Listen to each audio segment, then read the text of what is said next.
Kalaboso ang isang lalaki ng mahulihan ng ilegal na droga ang ikinasang operasyon ng mga otoridad sa Tawi-Tawi. Isang concerned citizen naman ang nagbigay ng impormasyon sa mga otoridad tungkol sa ilegal na operasyon na nagbunga sa pagkakaaresto ng sospek. Ang report mula kay Patrolwoman Leonora Gawang. Arestado ang isang lalaki sa isinagawang police visibility ng Bongao Municipal Police Station sa Barangay Lamyon, Bongao, Tawi-Tawi noong ika-25 ng Pebrero taong kasalukuyan. Kinilala ni Police Lieutenant Colonel Roy R. Zantua, hepe ng Bongao MPS ang suspek na si alias Toto, 34 anyos na residente ng naturang lugar.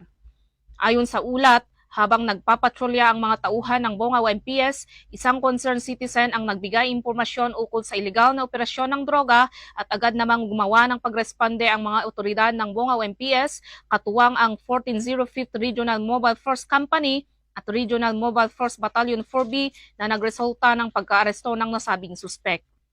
Nakumpiska mula sa suspek ang 23 plastic sachet na hinihinalang shabu na may tinatayang timbang na 0.690 gramo at nagkakahalaga ng 4,692 pesos at 2 coin purse. Ang suspek ay mahaharap sa kasong paglabag ng RA 9165 o Comprehensive Dangerous Drug Act of 2002.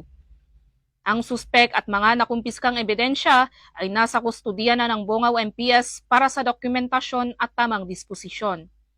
Samantala, patuloy naman na papaigtingin ng pambansang pulisya ang kampanya kontra ilegal na droga.